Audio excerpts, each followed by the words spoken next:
Seattle City Light is proud to support Climate of Change. Looking for new ways to be more efficient.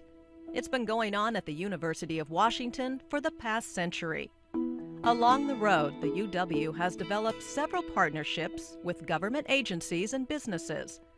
One of those partnerships has been with Seattle City Light.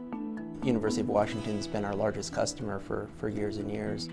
Saphir Hamilton, Chief of Staff at Seattle City Light, says the partnership with the UW has evolved in many ways.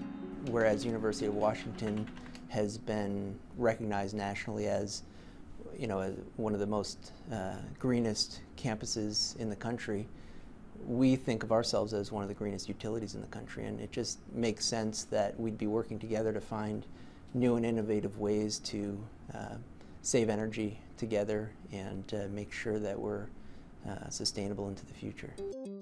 One of the innovations has been the implementation of a wide-ranging incentive program.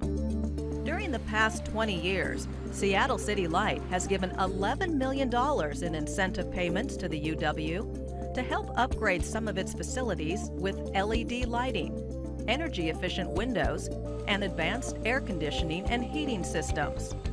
The results? Almost $5 million a year of cost savings to the university. So every year, the University of Washington is saving almost $5 million as a result of the partnership with Seattle City Light.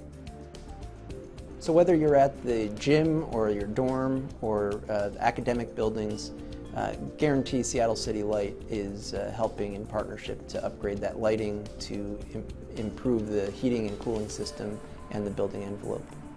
But Saphir Hamilton is quick to point out that the partnership between Seattle City Light and the University of Washington is a two-way street.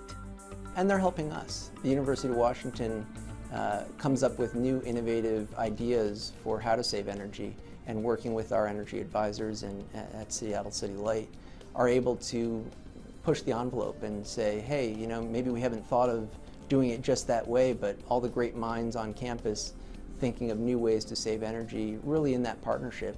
It's not just City Light telling University of Washington, here's what you should do. It's really having a dialogue and good ideas flowing both ways.